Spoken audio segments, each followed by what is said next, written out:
요즘 외환시장을 보고 있으면 진짜 무섭죠.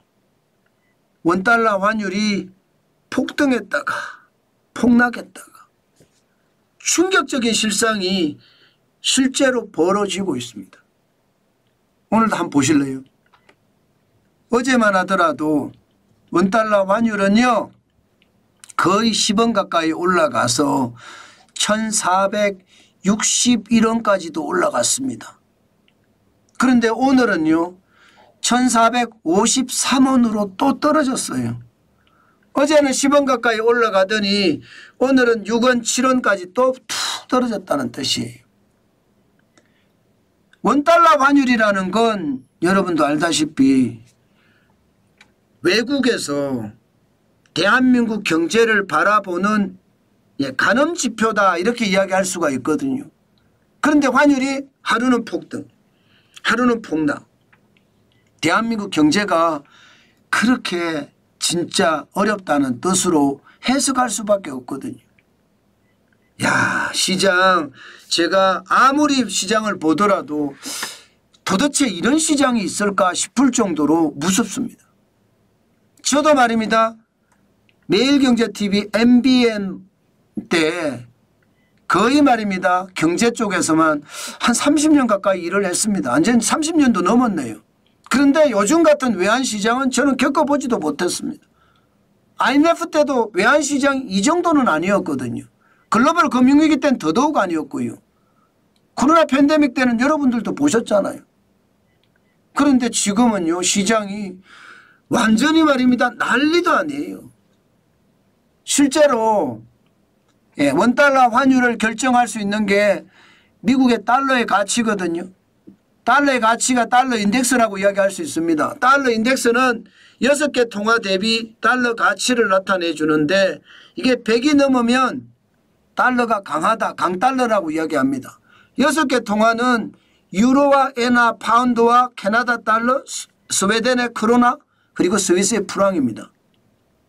요 6개 달러보다가 통화보다가 100보다 넘으면 이게 강달러인데 강달러 잘 갔습니다.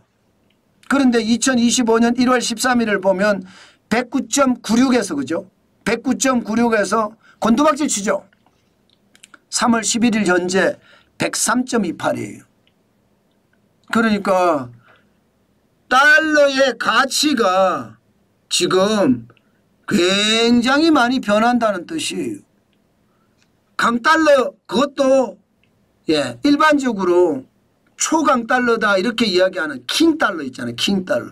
킹달러까지 갔다가 떨어지고 떨어지고 떨어져서 이제는 103.28까지 떨어지니까 달러가 약세가 계속된 겁니다. 그러니까 달러가 움직임에 따라서 대한민국의 원화는 출렁출렁거리니까 이렇게 뭐 10원씩 올랐다가 9원씩 떨어지고 어떨 때는 말입니다. 20원씩 올랐다가 25원씩 떨어지고 이런 날도 있거든요. 그 정도로 출렁거리고 있습니다. 그런데 이게 여기서 말 거냐? 아닙니다. 앞으로도 외환시장은 더 출렁거릴 겁니다. 더 출렁거릴 거예요. 왜 출렁거리느냐? 트럼프 대통령의 관세 폭탄이 여전하거든요. 트럼프 대통령의 관세 폭탄은 크게 4종류라고 말씀을 드렸죠. 보편관세와 상호관세, 품목별 관세, 국가별 관세. 특히 말입니다. 캐나다, 멕시코. 지금 캐나다와 멕시코의 전쟁이 과간이 아니죠. 총을 쏘고 포를 쏘고 미사일을 쏘는 전쟁은 아닙니다. 이게 관세를 가지고 치고받고 하는 전쟁인데 장난 아닙니다. 그러니까 시장에서는 늘 불안한 거예요. 늘 불안한. 늘 불안하니까 시장은 계속 변동폭이 롤러코스터처럼 변하는 겁니다.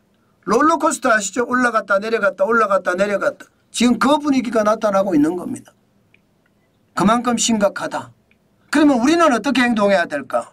우리는 여러분 시장을 넓게 보시면 시장이 보입니다. IMF 외환위기 때 1962원이었죠. 글로벌 금융위기 때 1570원이었죠.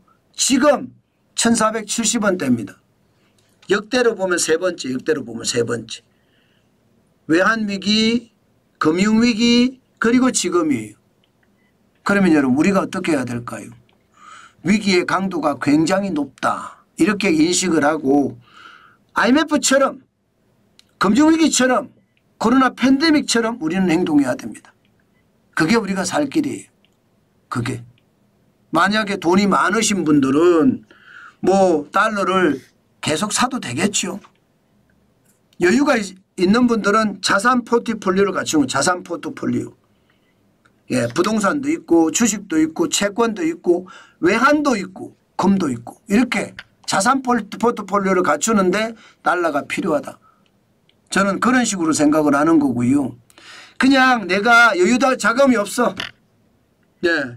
그래서 나는 그래도 환테크를 해서 돈을 좀 벌어야 되겠어. 그러면 여러분 여유 자금이 없는데 환테크를 한다? 너무 높습니다. 떨어질 수 있습니다. 여유 자금이 없는데 이러면 돈을 빌려서 해야 되잖아요. 하지 마십시오. 하지 마십시오. 반드시 여유 자금으로 하셔야 돼요. 그래야 여유 있게 그냥 놔두면 되거든요. 여유 있게. 지금 원달러 환율이 왔다 갔다 폭등락을 거듭하는 것은 시장의 위험이 그만큼 크다는 이야기니까 거기에 우리가 효과적으로 대응하는 것은요. 우리 수준을 잘 알고 그 수준 하에서 움직여야 된다. 그 말씀 제가 꼭 드리고 싶습니다. 앞으로도 원달러 환율은요. 적어도 4월 2일 상호관세를 발표하는 날이 그날이죠. 그때까지 굉장히 불안할 거예요. 그만큼 말입니다. 시장의 불안도는 크니까 시장을 잘 보고 대응하시기를 여러분들에게 꼭 말씀을 드립니다.